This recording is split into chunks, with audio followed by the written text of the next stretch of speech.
Hey, welcome to day 12. Now, here's a tip you may not expect, and it's from a lion trainer. The lion is a predator animal, but it is trainable.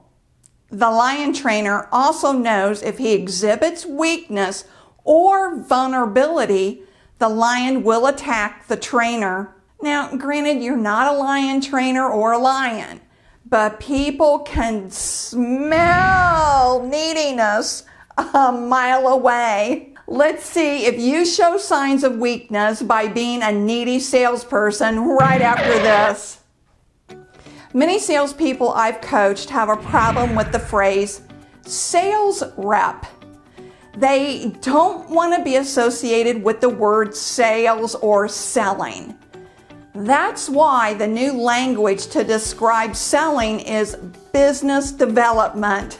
Same meaning, different perception, to try and camouflage to the buyer what the rep is actually doing, which is selling. It just makes me shake my head.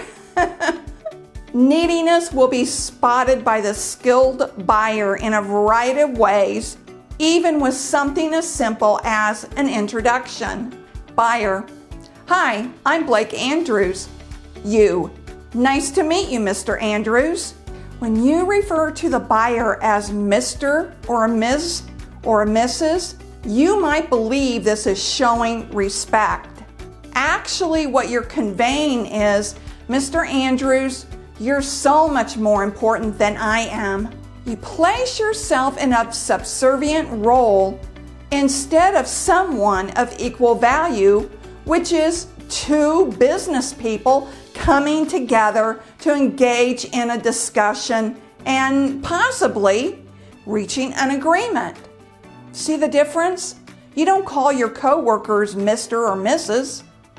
Consider the difference between these two exchanges. Hi Julie, this is Rachel Smith with ABC Capital Investments, and I want to see if I can get 10 minutes on your schedule so I can show you how we can work together in the future. Versus, hi Julie, my name is Rachel Smith with ABC Capital Investments. I'm not sure if we're a funding fit for you. I just don't know.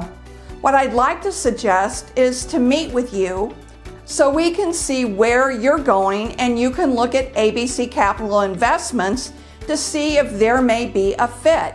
What looks best for your calendar? If you were the buyer, which one would you rather hear?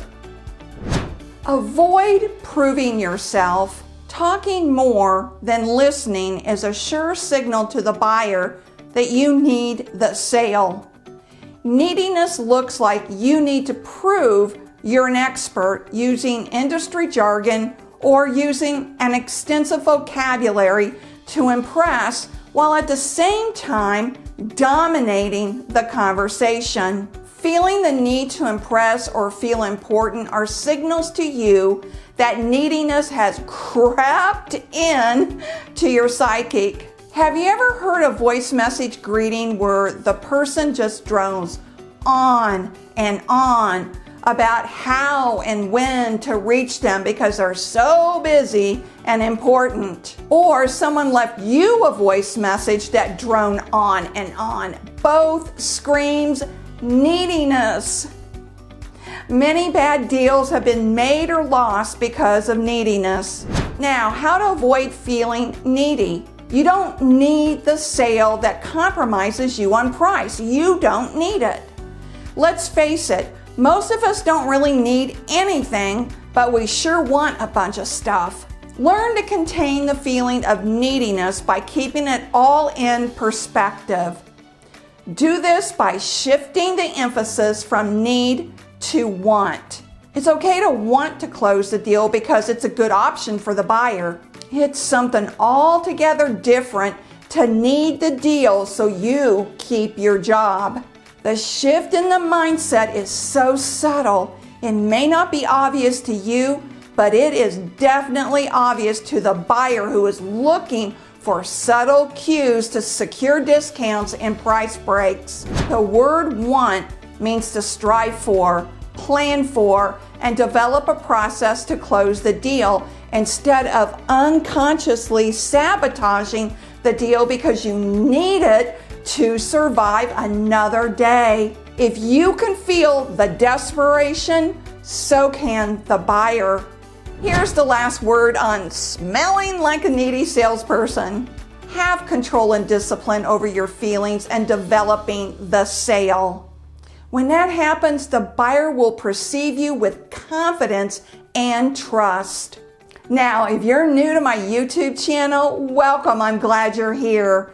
Go ahead and hit that subscribe button and notification bell so you don't miss day 13's video. Are your sales spiking, then crashing? And remember, sales is a journey, not a quick trip around the block. I'll see you on day 13.